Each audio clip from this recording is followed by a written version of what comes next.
Become a sustaining member of the Commonwealth Club for just $10 a month. Join today.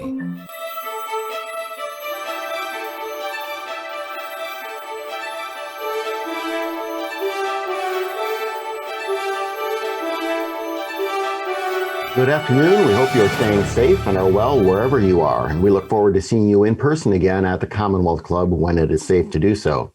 Until that happens, we are doing all of our programming online. This is just the latest in more than 400 online programs the club has produced since the beginning of the pandemic. You can find all of our upcoming programs, as well as audio and video from our past events at commonwealthclub.org. Welcome to Week, the political roundtable from the Commonwealth Club of California.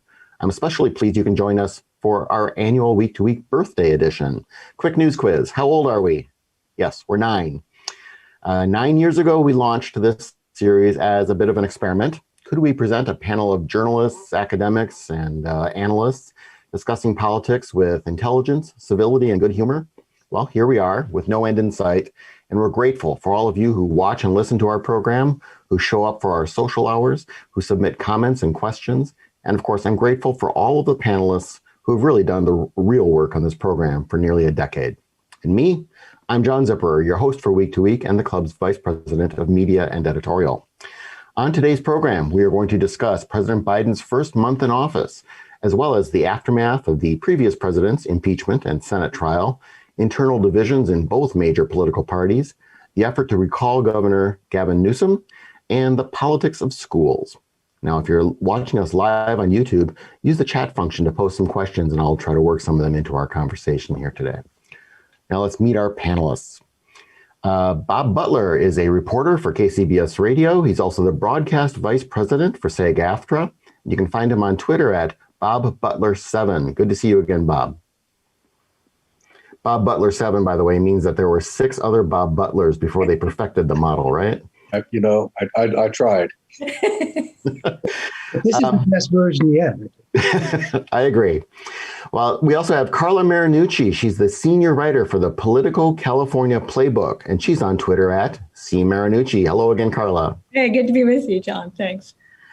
And C.W. Nevius. He's a columnist for the Santa Rosa Press Democrat. He's also the author of the CW newsletter, and he's on Twitter at C.W. Nevius. Welcome, Chuck. Thanks. Good to be here. So let's get on to our program, and let's start with the first month of our president. Now, the last time we met, it was January 5th. It was different panelists, of course, but our main topic to discuss then was President Trump's phone call to the Georgia Secretary of State trying to change the election results in that state. Little did we know that following that would come an attack on the U.S. Capitol, the second impeachment, and the launch of a vicious internal GOP battle. Now, I'm not joking here. For 4 years, each time, the day before the program, I send this panelist a list of topics to discuss, and I would always add, and whatever else crazy thing happens in the next 24 hours. And it was not unusual that 2-3 hours before our program, Donald Trump would rage tweet that, his best friend from the day before, or express a desire to buy Greenland or whatever. Compare that to the first month of Joe Biden as president. So let me start with you, Bob, and with a general question. How do you think Joe Biden is doing so far? Has it really been 30 days? I mean, it's hard to believe. He seemed to have accomplished an awful lot, or tried to accomplish an awful lot. As soon as he took office, and I was listening today, and he talked about how when he took office, there wasn't enough vaccine. And so now he's saying that by summer, they ought to have enough vaccine to vaccinate everybody. And I think everything he is doing has to be looked through that lens, because until we get the pandemic under control, as we've said before, we're really in a bad way for the country. I love his attempt at bipartisanship, but I believe he has learned a lesson from his former president, Obama, who wanted bipartisanship and offered olive branches and kept getting his hand bitten. I mean, I just think in terms of the Affordable Care Act, where they put something like 200 amendments in the act from Republicans, and in the end, not one of them voted for it. So I think Biden's doing okay. I think the lines are starting to come out. It's been a pretty short honeymoon for him. Carla, what's your impression of him so far? I mean, I think boy, has the temperature come down in terms of the discussion. As you mentioned, I mean, every day as media people, we were looking to see what was he tweeting in the morning? How is that going to shape the day? That is, now we have a president who does not govern by tweet. And that is, I think, the biggest single most dramatic factor here. The volume has changed. The tone has changed. Even when you look at how the media is dealt with in the Biden administration, Jen Psaki, who's the press secretary, is there giving sort of responsive, sort of respectful answers to the media. They are no longer the enemy of the people. That, from a reporter's point of view, is a real difference. But I also think, as Bob mentioned, there have been some big issues that have been dealt with immediately. I mean, Governor Gavin Newsom today talked about how California has done 7 million vaccinations. That's more than any other state and more than 7 other nations, in part because the Biden administration has delivered in the first 30 days millions of those vaccinations to Californians, where they're being given out of places like Moscone Center, Oakland Coliseum, and other places in mass vaccination centers.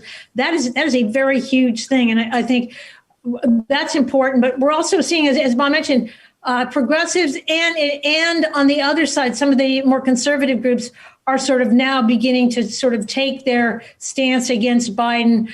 I think we've seen today maybe perhaps his cabinet nominee for Office of Management and Budget, Neera Tanden, who was the head of the American Center for American Progress, is probably going to be rejected because Joe Manchin is going to vote against her. And people are watching Javier Becerra. They can't afford to lose one vote on that. Because there are some conservatives and possibly Joe Manchin who might vote against him. So on that issue, he's getting it from the right, and on the left, issues like student loans, where progressives are really pushing him to forgive those student loans up to $50,000, and he has said, no, I'm not going to do that. So it's interesting to watch the dialogue. He has sat down with Republican senators up there at the White House and with the Democrats. It's a much different dialogue than we've seen with Donald Trump, and I think that is just the biggest difference from about 60 days ago. Chuck, what's your take on his first 30 days? Well, who knew being boring was such an appealing quality? It's turned out to be a great thing. And I think Carla's right. I mean, we took a deep breath. Seeing those press conferences and the sense of normality is terrific. Also, Donald Trump, the ex-president, left a lovely parting gift, which was they lost the state of Georgia in the Senate. And now the Democrats have a majority, and they can get something done. So that's a huge advantage. And the other thing that someone mentioned the other day, and I've really been conscious of it, the Biden campaign made a decision very early that they were not going to engage in all this screaming and yelling. And one example was Hunter Biden. And I know the Trump campaign thought they really had an ace in Hunter Biden. And the Biden campaign looked at it and said, actually, it's a complicated story. People don't really get it, and they're not that concerned about it. We're not even going to push back on that. We're just going to ignore it. And when he said the other day, I'm tired of talking about Donald Trump. I think that's a great strategy, and they are moving on. And I think moving more and more to Donald Trump being virtually irrelevant.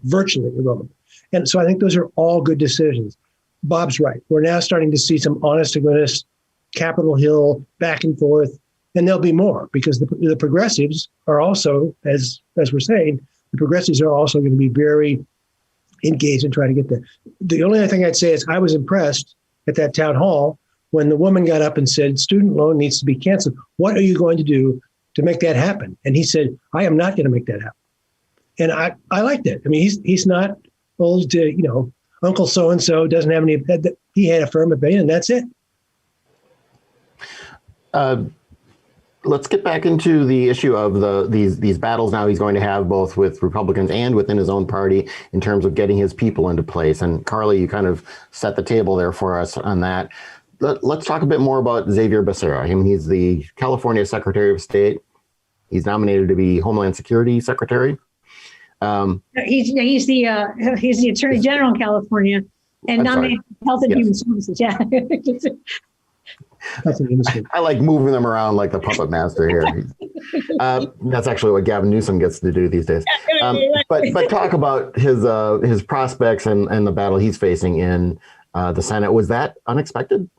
I think it is unexpected. Look, I mean, Javier Becerra, he's currently the Attorney General. His confirmation hearing is going to take place next Tuesday before the Senate Education, Health, Labor, and Pensions Committee. And it looks like he could face some heat there. There are a number of conservatives up on the area on Capitol Hill who have issues with Becerra because he fronted 100 lawsuits against the Trump administration as Attorney General.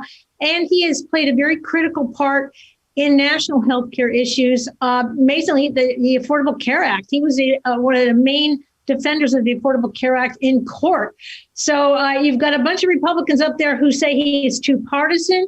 He lacks health care experience, although other health and human service secretaries have too, and that he has been too heavy-handed on the partisan side in California.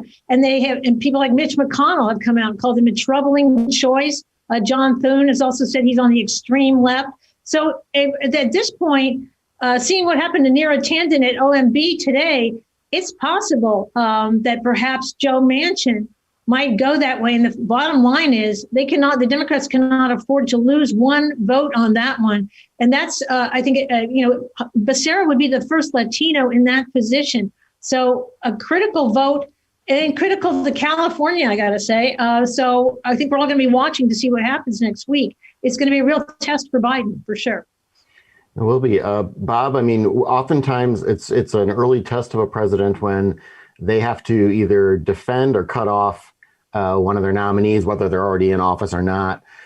What do you think we can expect from him? This is a guy who's been at the heart of top level of Washington politics for decades. So he's not new to the system. How do you think he's going to deal with getting his agenda in? I think with both Tanden and Becerra, I can see him making a phone call, say, look, guys, these are my people. I want them. You got all your people, except for the ones who obviously weren't qualified. I think he would do that. Now, whether it works or not, we don't know. We know the Republicans are just dead set, just like with Obama, on being as much of an obstacle as possible, especially with McConnell. Even as the minority leader, he holds, I think, an outsized amount of power for his position. And I think it's up to Schumer and the Democrats and Biden to basically say, look, this is what I want, and give it to me or else. And this is kind of the way of the world, isn't it? As every president puts together a cabinet, the opposition decides that they're going to pick one or two and really go after them. I mean, they can't go after everybody. Becerra is an obvious choice because he's got a lot of background. But I mean, I wrote it down here. There's this PAC that is trying to put ads up in Washington, D.C. And among the things they're saying is that Becerra supports government-run healthcare. He sued Catholic nuns. He would decriminalize illegal immigration. And as Carla said, he's not a doctor. And of course, the last guy wasn't a doctor either. But I mean, it's just the demonization of one or two, and that's what they're going to do. If Biden can get this through, I think it's a big win. I didn't know you had to have qualifications to get some of these positions. I'm used to not having that. Well, if someone had just said very nice things about Joe Biden, he's pretty much in. I think that's the deal, wasn't it? Wasn't that the criteria, the last guy? It helps if he invents pillows or something like that. I do think the big advantage Becerra has, he's known on Capitol Hill because he was a congressman for so long, and coming from the state of California, I mean, he is a high-profile Latino elected official. Who has a great deal of respect out here in California. So there's going to be a lot of friends that are going to come forward for him. That is the question. I think is Manchin is the question on that, because it could come down to one vote. But boy, there's already a lot of people lined up to take Becerra's seat should he get that job here in California. We can talk about that later, I think, in the program. Well, and he's no shrinking violet. I mean, I think we're going to get him in front of Congress, and I think he's going to defend himself vigorously. He's not going to fold up and say, "Oh, gee, that hurts my feelings." So, I think that's kind of how government works. Let's see it happen. Yeah, and I think the suits he filed against the administration, I don't know that any one of them was actually frivolous. They were serious issues they were talking about. Mm-hmm. Mm-hmm. That's right. One of our audience members asks, what do you think the actual relationship will be between Joe Biden and Mitch McConnell? Of course, they've known each other for a long, long time, but do you think McConnell will work with Biden at all, or do you think the history is past? It's obstruction now. Carla? I mean, watching McConnell, on the issue of impeachment, voting no, and then minutes later, slamming Trump to the ground like he did, and then Trump's comeback via statement, calling him a dour, whatever, nobody. McConnell laughed that off. I mean, look, at this point, he's got to just deliver in the final days in his last term. And he's got a very difficult thing to navigate, which is what is the role Donald Trump is going to continue to play up there, among Republicans on the Hill. And we really don't know that yet. I think we're going to talk about that too, but that's another aspect of it. Where are these Republicans going to go and how much are they going to give on issues like, COVID testing, vaccinations, COVID relief? These are issues that matter. But polls show voters are behind Biden on this stuff. I mean, Biden's polls are very, very good right now. Over 50% approval, and a lot of folks are just behind him on this issue of COVID relief.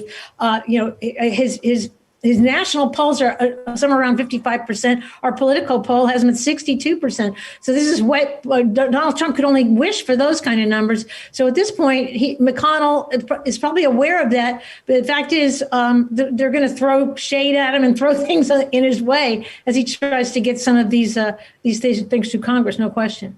Yeah, I think the word that will sum it up probably of the relationship between Biden and Mitch McConnell is transactional. If they find things that they can do, and it looks like Biden is going to do some things, God knows we may finally have infrastructure week. After all this time, we've waited for infrastructure, things that people could get on board with. And yes, absolutely. COVID is an obvious example. There's not anybody that's voting against COVID, against measures to curb COVID. So there are some things that they can do, and I think that both of those men see that and realize that people would like to see some progress being made in some direction, for heaven's sakes. Don't be so sure there'll be no votes. Oh, there may be, yeah. Sure. I think particularly on the infrastructure, look, California, that's a big deal for California. Pete Buttigieg has said he wants to work out here with California folks and some of the labor unions as well. So I think that's definitely one to watch. It'll be interesting to watch on big tech as well. I gotta say that the issue of rounding up big tech, at least making them more accountable, is something that it seems like both parties are calling for at this moment. Mm-hmm. And you're going to have some of the heads, big CEOs, Facebook, Twitter, et cetera, going to be testifying very soon again on Congress. So look for that to maybe be something that the two sides can agree on in some respects. Yeah. Do we really have to watch Jeff Zuckerberg testify again? I've had enough. Thank you. It's like they're up there once a month, it seems like. Yeah, well, you can expect. And nothing ever happened. Yeah, well, I think the long knives will be out for the tech folks, especially the social media tech folks, at least from the Republicans after the deplatforming of Trump and some others. That's right. Right. Well, we have had some silly controversies already. I mean, there was the accusation that the Bidens' love of their marriage was all just being done for show. And of course, the searing criticism of Jill Biden using "doctor" as part of her title. I mean, at this point, Jill Biden, I've got to say, I mean, in her first 30 days, I think she's done more than Melania Trump did in the entire term. Well, Melania, you got to give her credit, did fix the tennis pavilion there and the Rose Garden. But in terms of actual initiatives, her Be Best initiative, I think, was a paper, really nothing more. So you've already seen Joe Biden make some real efforts to get out there and to deal with issues. And I think, particularly on education, she's going to be a very activist first lady. Going after personally on the Bidens. Look, this is where Donald Trump was predicting that in the first 30 days we'd have socialism or communism and the markets would be collapsing if Joe Biden were elected. And hey, the markets are looking pretty good, I think, right now. And communism, I don't think we're there yet. So at this point, considering some of the predictions that Trump made, the Bidens are looking, as Chuck said, very boring, and that's probably a very good thing. Melania doesn't realize that all she had to do was to wear a scrunchie, and she could have captured the hearts of the entire America. Joe Biden has seemed to be so authentic, and going in to buy ice cream and coming back. It's just, again, it's a welcome relief. Melania certainly could have been easy. English was not her first language. She didn't buy into this. This was not something that she asked for. It had to be difficult, but it is still refreshing and nice to see a pretty down to earth couple, and may wear off. But for right now, I like it. And there's dogs in the White House. Dogs in the White House. Well, and now with the impeachment trial over, the focus, I think, will get even larger on President Biden. But let's not pass up the impeachment trial just yet. Let's actually talk about that a bit more, because, in fact, it was just one day after our last week to week that the U.S. Capitol was attacked, and basically everything we've learned about it since then seems to have shown that it was even worse and more dangerous than was, kind of the live reporting was able to uncover. So there was, of course, the second impeachment in the House, and then a second impeachment trial in the U.S. Senate, which, as we all know, former President Trump was acquitted. But Bob, in the course of that Senate trial, let me ask it this way: what did we learn, about the U.S. Senate in this trial? I mean, is this a functioning body, or is it broken, or do you think they dealt with this, like the founding fathers wanted them to? No, not like the founding fathers wanted them to. I mean, I think you found at least 43 senators who knew Trump was guilty and decided that, well, you know what?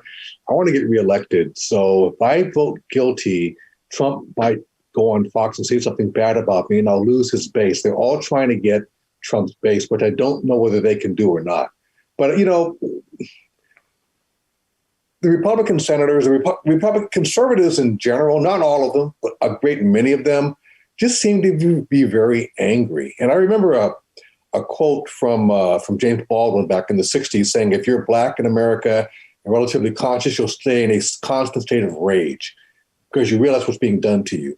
And I think that describes the Republican Party right now. Many of the conservatives, they're mad about everything. Trump won. He was mad and whined for 4 years. A lot of his supporters were mad and whined for 4 years. There's the sense of outrage that they have over, I don't know what. And, God rest his soul, Rush Limbaugh is one big reason for that. But the Republicans in the Senate and in the House, they want to get reelected, and they think the only way to do that is to, pony up to Trump's base and hope that they can attract them. And I don't know that they'll be able to, especially with that division there with now Trump saying he's going to start another party. And you have the, quote, moderate conservatives like the Romney people. Then you have the Hollies and Cruz. What's his first name? Ted Cruz. Ted Cruz, yeah. You just don't know what's going to happen. I would not want to be a Republican right now, especially coming up on 2022. Carla, what do you think of the state of our politics really coming out of that trial? I think it was kind of illustrative too, John, to look at some of the roles of Californians in this one. And and when we talk about the state of politics, take David Valadao here of California. He's facing an attempt to censure him at the California Republican Party this weekend for his vote to impeach Donald Trump. He was one of the few who did take that vote. I believe it was 10, and facing impeachment. Facing censure from his own party on that. We watched, some of the impeachment managers, Ted Lieu and Eric Swalwell, both of California, I think really delivering some incredibly strong arguments.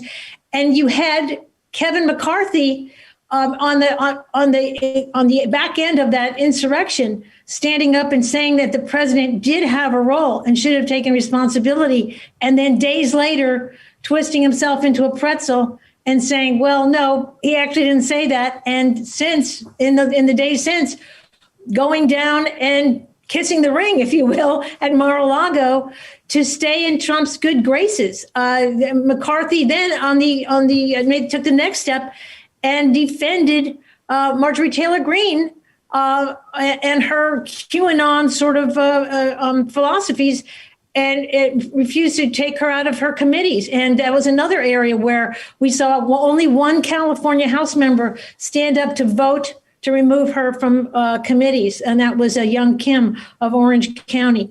So we're seeing, in the wake of all this, we're seeing how, particularly here in California, Republicans had some wins in the last election cycle, Young Kim being one of them, David Valadao being one of them.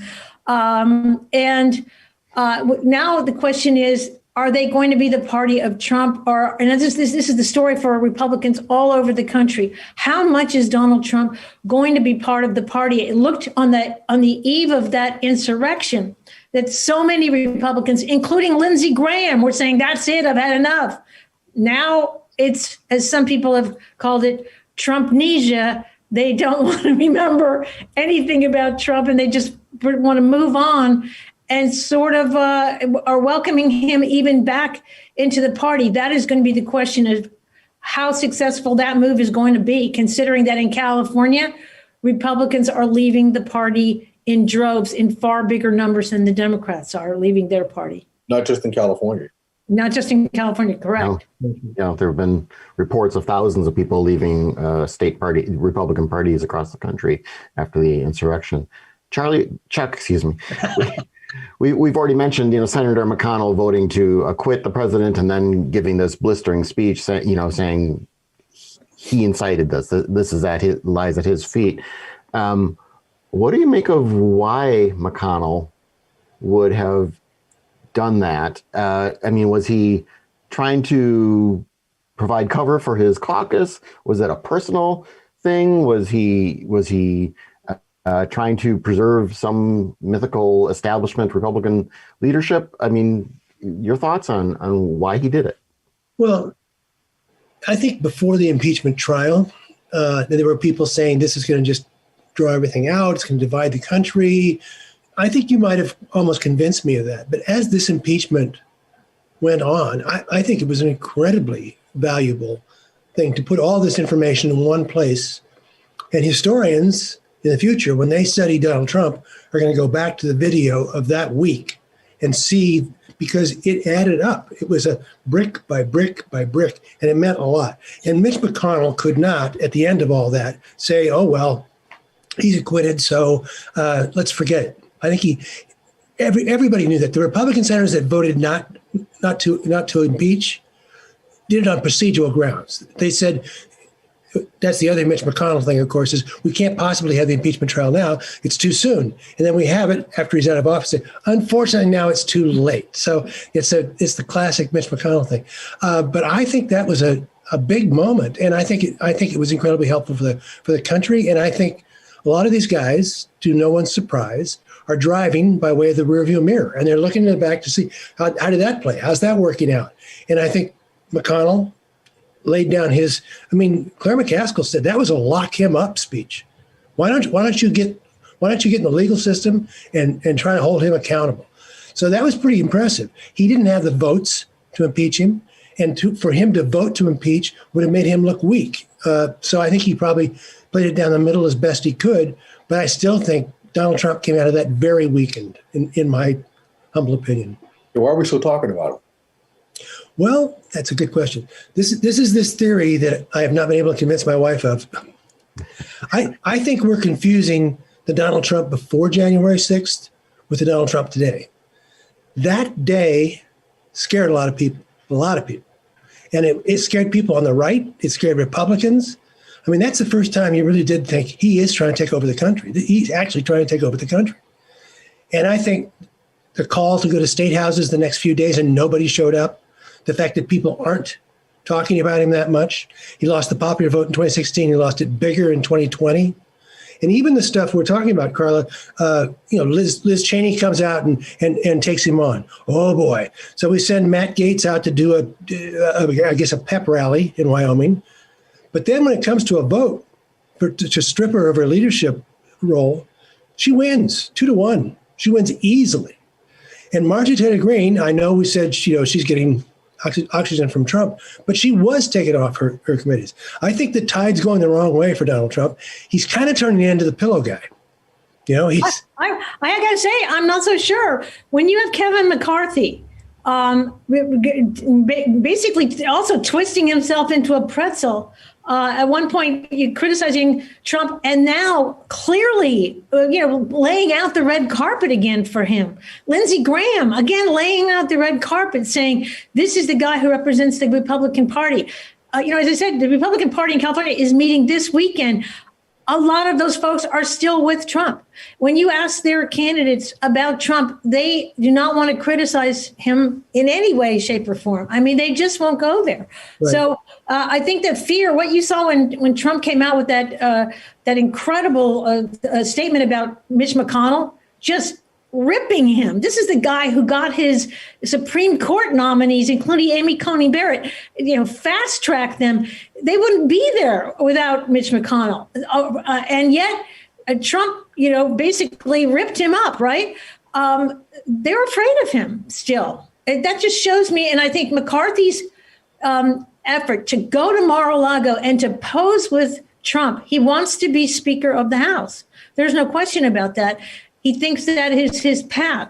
And if that's the case, we know that among perhaps 80% of Republicans, the polls show, still believe Trump is a leader of the party. And more than half of them think if he runs again in 2024, they will vote for him, that he's a leading candidate for president.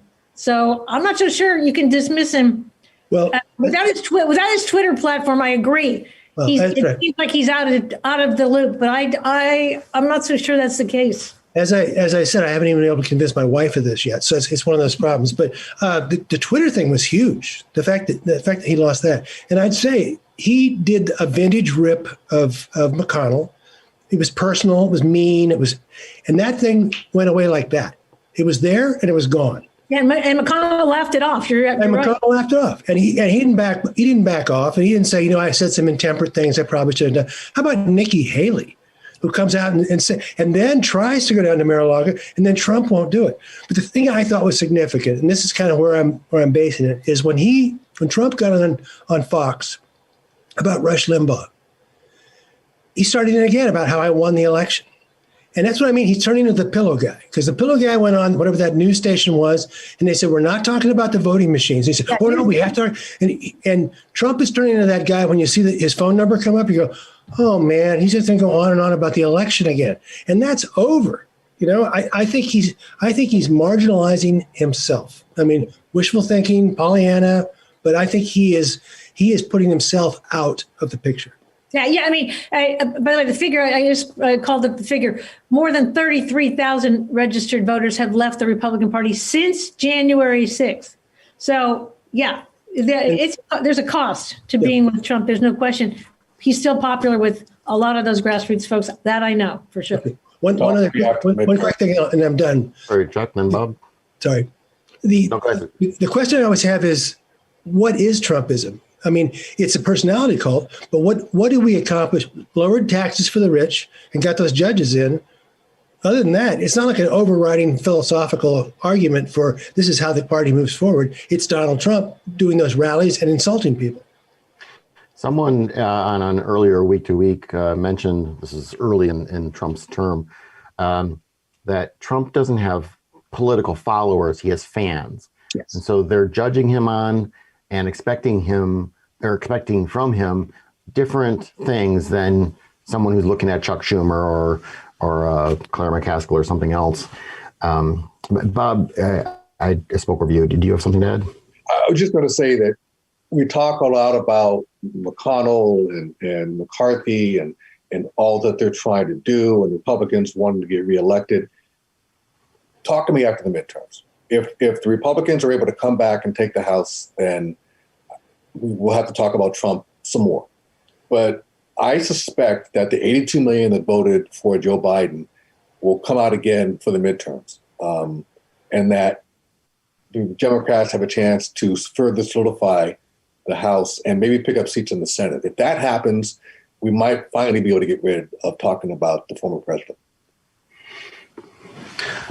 Good point. Carla, do you think the 2022 elections are going to be... Well, historically, we know, what is it? The party in control of the White House usually loses more than 20 seats in the House. That would make Kevin McCarthy the next speaker. He sees that there. He wants that job badly.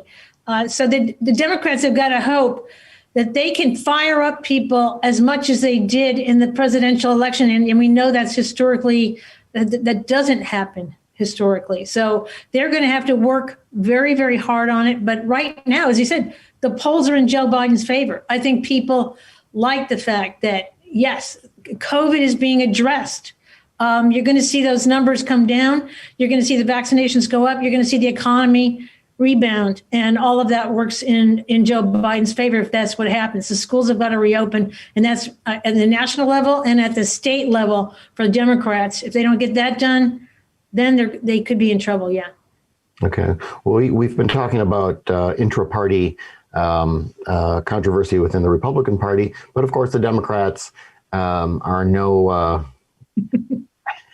stranger to infighting.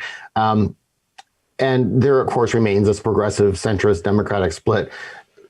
I want to get into both some local top-ish aspects of that in a moment. But first, let's talk about on the national level.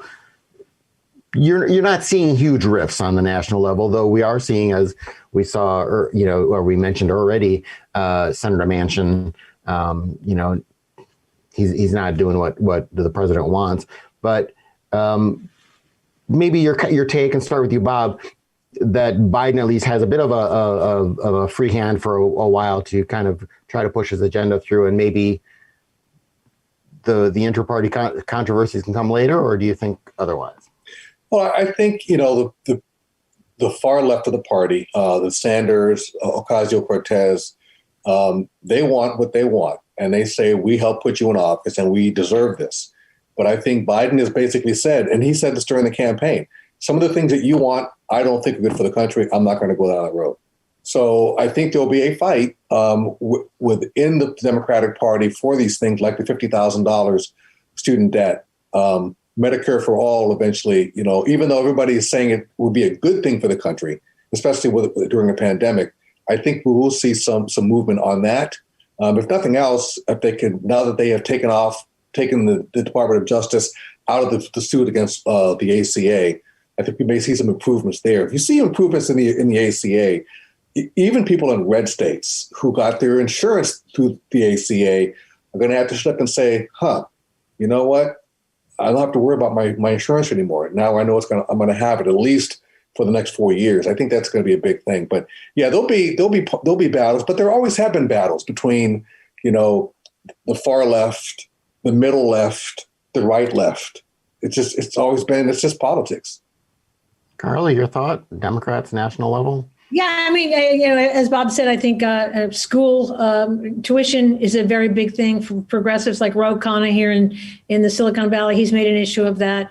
The ACA, other issues, and the amount of COVID relief. But you're right. I think Democrats want to protect Biden, at least help him along. Some of the more vocal ones, like AOC, have been sort of keeping a lid on it for now, and trying to assist him getting through, particularly the cabinet nominees that he wants, and moving on some of the big initiatives. So yeah, I think right now he doesn't have to worry about that, but it's coming for sure. Chuck, national thoughts? Well, I thought one of the interesting things, we get this COVID relief bill, and one of the things that was included was a minimum wage of $15. Oh yeah. And the minute it came out, the pundits were saying, well, you add some of these things into the bill, and then later on they go away. Maybe you make some concessions as time goes on, and maybe that brings along some Republicans, and maybe it does get you some unity and bipartisan support. But Bernie Sanders is not having it. I mean, and that's an example, I think, of what you're talking about, is the minimum wage is good to be part of it. It's a big deal. And I think there are going to be battles like that down the road. Climate for sure. Schools is enormous. Carla's right about schools, but it's coming. It's still going to happen. But you have the sense that this Biden team has done this before. They're not going to have their feelings hurt. They're going to try to work through it. And I think that it's certainly a less chaotic process.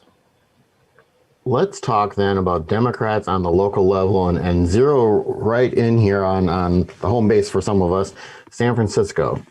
So, for decades, right, San Francisco values, that sort of stuff has been used as a right-wing punching bag, usually for exaggerated claims that it was run by the loony left. Now even some non-conservatives are saying the city actually is run by the loony left. And they point to the city's school renaming scandal as well as crime and small business problems. Chuck, wow. What's your take on this? Does the Democratic Party have a San Francisco problem? Yeah, I think they do. I think the talk at City Hall is, what is the school board doing here? It's not just that the New York Post went apoplectic because they took the name of Lincoln off one of the schools, or that the New Yorker did this embarrassing interview with the head of the school board and everybody looks stupid. But it's the fact that they're concentrating on renaming the schools in the middle of a time when people are crying to get these schools back open. And the sense of focus, it's Carla, it goes back to Gavin Newsom and the French Laundry. It's too easy to draw a conclusion, and then you find out that a lot of the research that was done on these renaming the schools was wrong. They were going to ban the Sanchez name, and they found out they had the wrong Sanchez. They wanted to get rid of Paul Revere. Oops! It turns out he wasn't involved in that after all. And the minute you ban Abraham Lincoln, you're just asking for somebody to throw a pie in your face. It's inconceivable. It's hard to believe. And I think there is a sense, City Hall, citywide, of kind of, come on, we can do better than this. So Carla, does this... It's like San Francisco is the new Berkeley. Remember all the times we talked about Berkeley and how wacky Berkeley was for the things that they would do? Well, San Francisco is doing that. Renaming the schools, if you want to rename some schools, I guess as a school board you can, but the reason you're renaming it is because this guy had slaves or Father Sarah, tortured the Native Americans. Come on, give me a better reason. On the thing of slaves, slavery is a part of this country. It was an accepted part of this country for centuries. And so I don't have a problem with a George Washington or somebody who had slaves or had servants. Where I draw the line is if you fought this country to maintain slavery, you don't deserve your name on anything. But, come on. To me, it's ludicrous to say people that were doing what everybody in this country did, even as abhorrent as it was, they should not be honored. I just don't get that. And the other thing is, John, the San Francisco School Board essentially has become a poster child for this, woke culture, cancel culture, handing ammunition every day of the week to the Fox News, to Newsmax, to these conservative sites. At one point they spent 2 hours debating whether a white gay male parent was diverse enough to join their advisory council. Come on. In the middle of a pandemic, this is nothing short of insanity. And as somebody said, Brian Brokaw told us, San Francisco has become a parody of itself in this respect.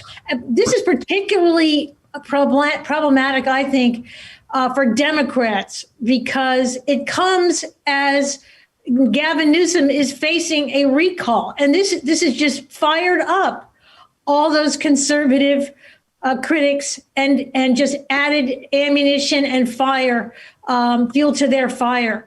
Everything that the San Francisco School Board is doing. So it's just one other example of how, yes, San Francisco values. That's what Newt Gingrich talked about back in the 1990s. And we're back to that again with the San Francisco School Board. I want to get into the recall a little bit later as a separate section, but I do want to ask and get each of your thoughts on this.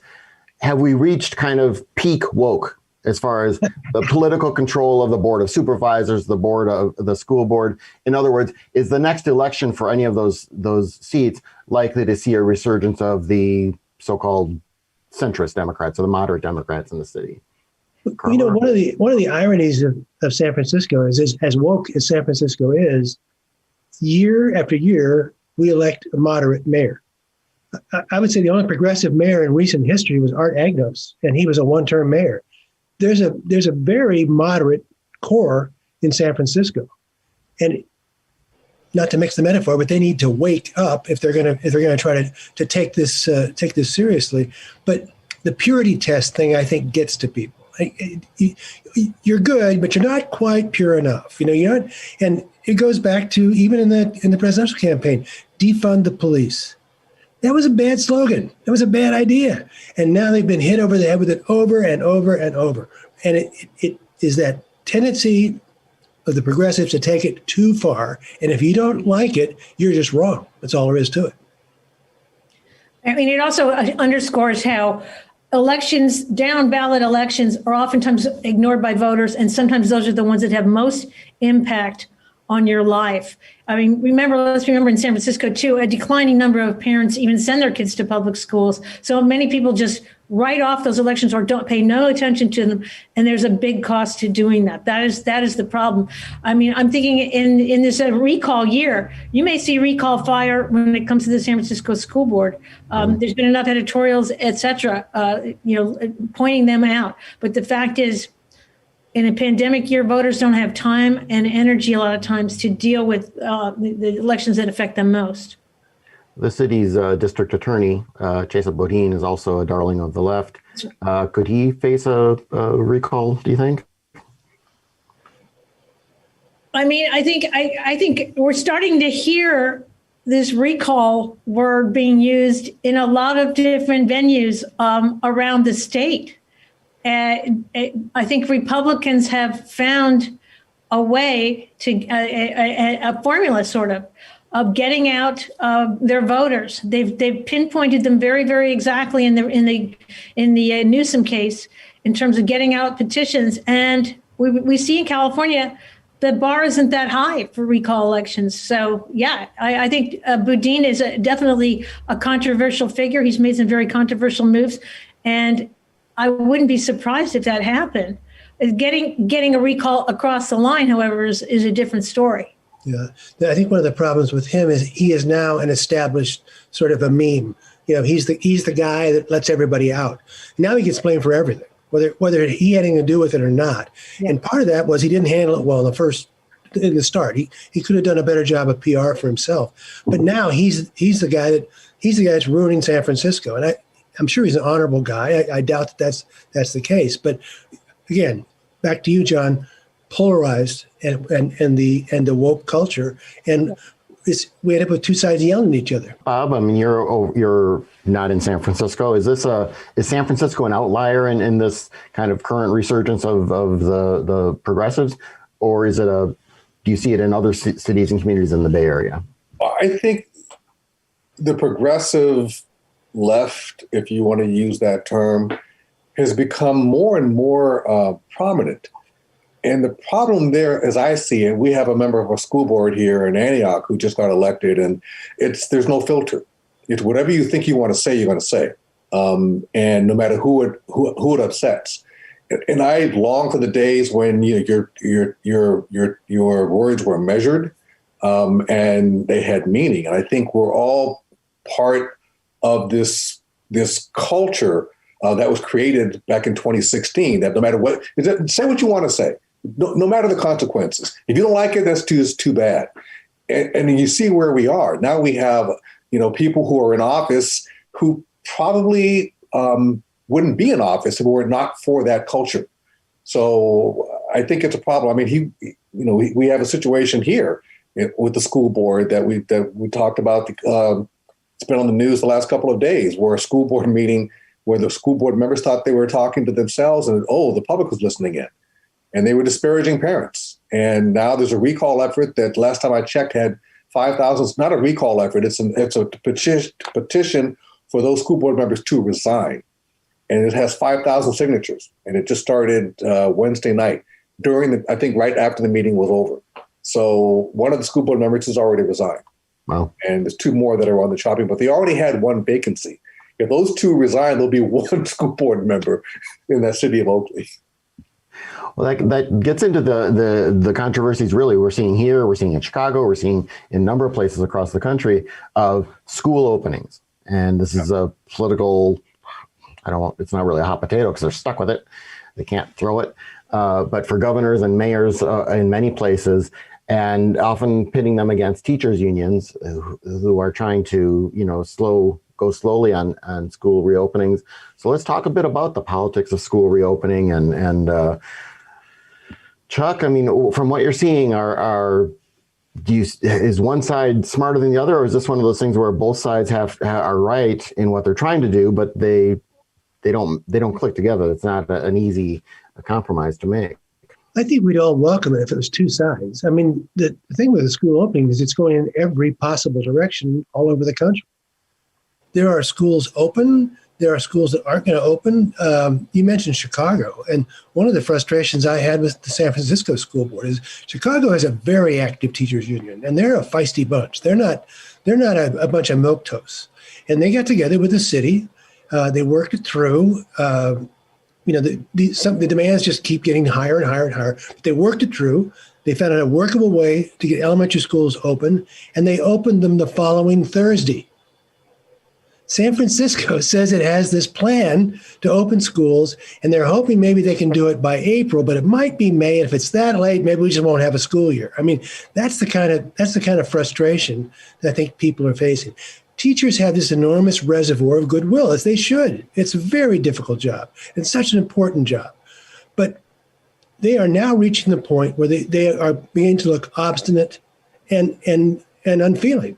And science is showing over and over and over, with precautions, it is not that difficult to get schools open with the right precautions. And I just say one more thing, and that would be, I wrote that in my little newsletter, and I got a lot of reaction. But one of the teachers said, look, I get what you're saying. I'd like to go back. I can't trust my school district to keep me safe. That's my concern. And I think they have to get buy-in for that. But they are saying every teacher does not have to have a vaccination before they go back. We need to wear a mask, absolutely. We need to practice social distancing. But if you do that, the dangers are not that great. And we have a pretty large sample to show it. I mean, here's the issue, John. I think this is the singular issue that Gavin Newsom's political career is going to rise and fall on. I mean, there's 6 million That's a great point. Public school kids in this state. Gavin Newsom said that the schools reopening, his target originally was February. That's come and gone. It looks like that hasn't happened.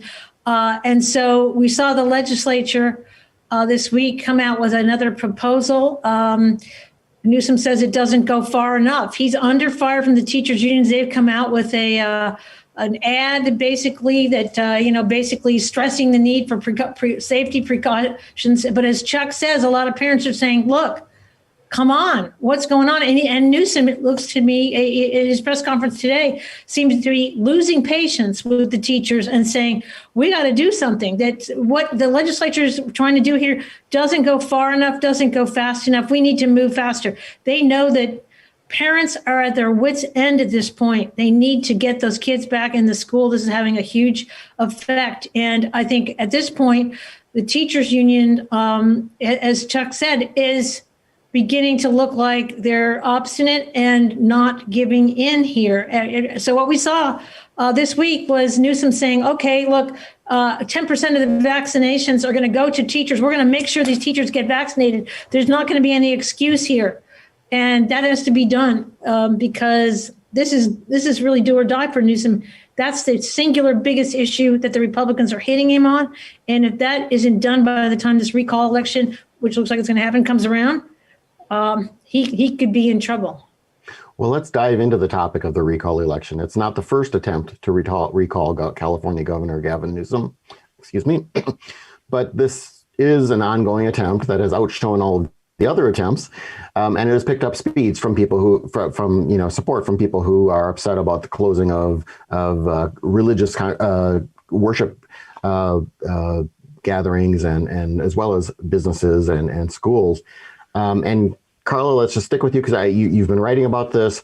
What do we know about this recall effort? How strong is it? What is the current status of it? Well, this is the sixth attempt on Gavin Newsom, but this one stuck because of the pandemic. The proponents were given a very long chance to push up their deadline to come up with 1.5 million valid signatures till March. They originally were supposed to have them in November, and that gave them the lifeline they needed. In the meantime, the pandemic hit, and Newsom is now looking like he's going to face this recall election. We're going to know in April, but the proponents tell me they already have 1.5 million signatures, and we're going to see how many of them are valid. It is now getting big money from the Republican Party nationwide. It's getting national Republican support like Governor Mike Huckabee and Newt Gingrich, big names like that. Bloomberg had a report this week that Donald Trump might get into this one. And with his support or do rallies, we haven't heard any kind of confirmation on that yet. But the bottom line is the Republican Party nationally sees this as a big story, sees this as an effort. Now that Trump is gone from Twitter and, there's nobody to sort of pump up the grassroots, especially here in California, Gavin Newsom is the guy who has the target on his back. And it's about getting those schools back, getting those businesses back, getting those vaccinations into the arms of people here in California. Those are the three big issues. He's out there now. You can see him doing campaign events almost every day. This week with a parade of officials behind him almost every day, talking about those vaccinations and schools and opening, for instance, school sports as he did this week. So he is sort of responding to it, but he refuses to sort of acknowledge that this recall is even happening at this point. But the bottom line is, as of next month, we're going to know. And it's very, very likely that when it comes to October or November of this year, Californians are going to see a recall election. And I can tell you, John, it's going to be crazyville here in California. You are likely to see perhaps hundreds of candidates on that recall ballot because the bar is so low to get on it, 60 to 100 signatures and $4,000. That's the same as it was in the recall of 2003 when there didn't exist a Facebook or a Twitter. So Chuck, your little dog there can probably raise that on GoFundMe right now. I mean, there's going to be that many candidates. I think it's going to be for an expensive and very divisive contest. And Newsom is right in the center of it. Well, I think he does have one thing going in his favor. The recall election, if it is held, will be in October. So that gives them time to get the schools open. And I saw a cartoon on Valentine's Day, and it was like, two kids, the parents are tapping their champagne glasses, and the kids are saying, I guess they're having champagne because, it's Valentine's Day. And then you just see the headline of the newspaper, CDC says schools can open. I deliver groceries to moms with small kids who are homeschooling, who are doing the distance learning thing. And, one time, at one point during my Costco runs, there were these things called the adult Otter Pops, these alcohol things. And like somebody asked me to get some, somebody commented and said, oh, no, you're just taking advantage of that. This is not a necessity. One of the other mothers said, it depends how many kids you have at home, homeschooling. And that is the point. These parents are so fed up with this. And the reason people got so upset with Oakley on Wednesday is because they're tuning in to find out when are the schools going to open? When can I send my kids back to school? When can things get even back to some kind of normal? And what they heard it said was the school board members, disparaging the parents. But everybody, people even, because they know what I do for a living, people started writing me on Messenger saying, can you help us here? And my kids are in special education. It's only 5 kids, but they canceled the classes. We need help. I mean, it's getting really, really, really bad. Yeah. I think that Carla makes a really good point about the recall, why this one is taken off. I mean, I think there's like 3 points to make. One of them is because of the money. I mean, the dirty little secret about collecting petitions and collecting signatures is you hire people to do that. They've got millions to do that, and they're at 1.5 million signatures now. They're going for 2 million. Looks like they're going to make it. They're going to get to the bar. They're going to pass it. There probably will be a recall. Second, I think Newsom would love it if Donald Trump would get involved. That would be excellent if he came out here. That would be exactly what he'd like to have someone to run against. This is what we're talking about here. And third, I think the previous recall, when Gray Davis was recalled, the key point was Arnold Schwarzenegger came up as a great, big, looming presence that everybody knew. Who is that person for this recall? And it's not Belton, it's not Cox. Right now, it's Newsom, and as Carl said, it could be 200 candidates. It could be all kinds of people. And then I do have kind of another wackadoodle theory that I'd like to throw out, which was in 1983, Dianne Feinstein faced a recall. And it was kind of unexpected. She was the mayor of San Francisco. She'd just gotten the job because of the shootings. It was a recall effort. She won it by 80%. It was a mistake to do it, but it was a mistake to make the recall. But what it did was it reinforced how popular Dianne Feinstein was, and it wiped the slate clean of opponents because they said, what's the point? We've already had an election. She already won 80%. Newsom isn't going to win 80%. But if he has a convincing victory in this recall, it might actually give him a boost.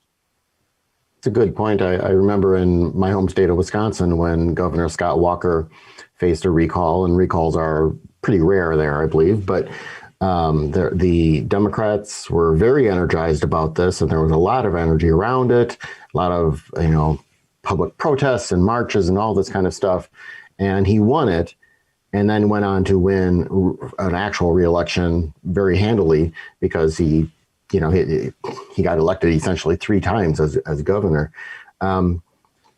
So John Cox, Kevin Faulconer, they don't impress you? Does anyone think they might be strong candidates? I just want to say that in your home state of Wisconsin, here's the difference.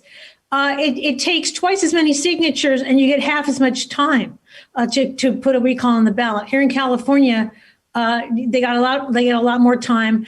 And as we said, in Wisconsin, you vote whether you want Scott Walker or not. That's the recall vote. Here, you get 2 votes.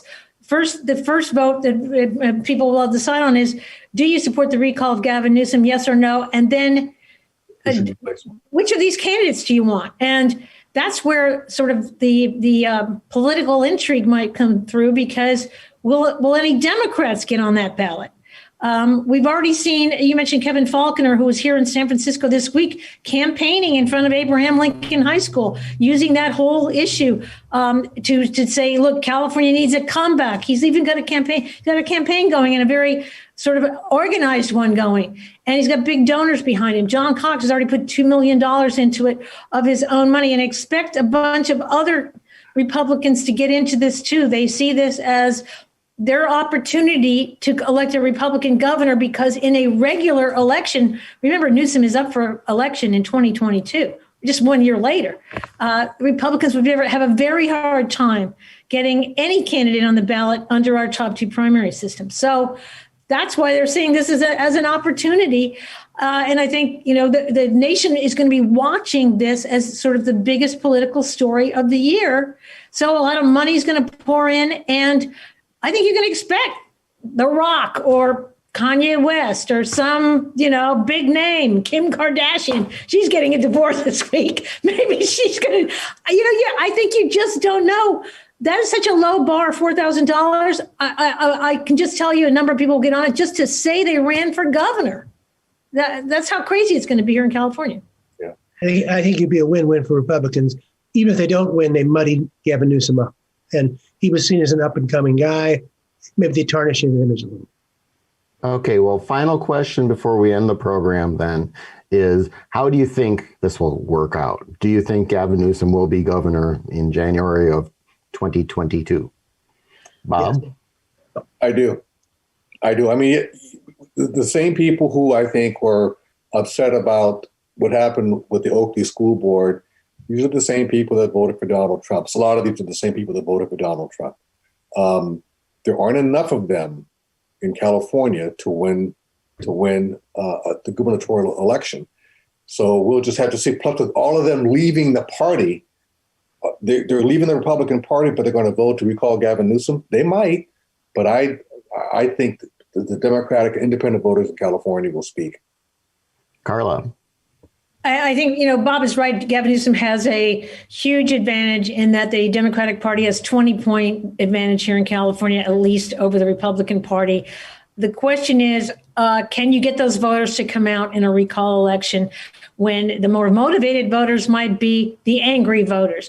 What we do know is that Gavin Newsom will get help from Democrats all over the country on this, it probably including Kamala Harris, Vice President, and Joe Biden. He is a star in the party. There's no doubt about it. And that is why that target's on his back. So I think, Democrats are already saying this isn't just about Gavin Newsom. It's about the Democratic agenda in California, including gun control and other issues, health care, Affordable Care Act, all those other things. That's what the Democrats will make it in California, which tells me Gavin Newsom could pull it out. But a lot depends on the condition of California and how it's recovering from COVID, including the schools, by the time voters go to the polls. Okay, Chuck, you get the final word. What's your prediction? I think he'll still be governor. And I'd like to steal some of Bob's ideas and pretend they're mine. The advantage he has is that it's October. And we know COVID is getting better now. We know that's happening. It's going to get even better. If that happens, schools will also follow along. And many of the things that Carla's talking about is true. People are mad at those issues and they're blaming Gavin Newsom. If those issues get better, they'll have to find something else to blame Gavin Newsom for. And he may look like the rising tide raises all boats. He may look like the guy who helped all this happen. And I think that'll be a positive. Very good. Well, thank you to our great panel today, Carla Marinucci, Bob Butler, and C.W. Nebius. And thanks to all of you for watching and listening online. Stay safe and healthy, and have a good week, and we'll see you again in the future. Thanks.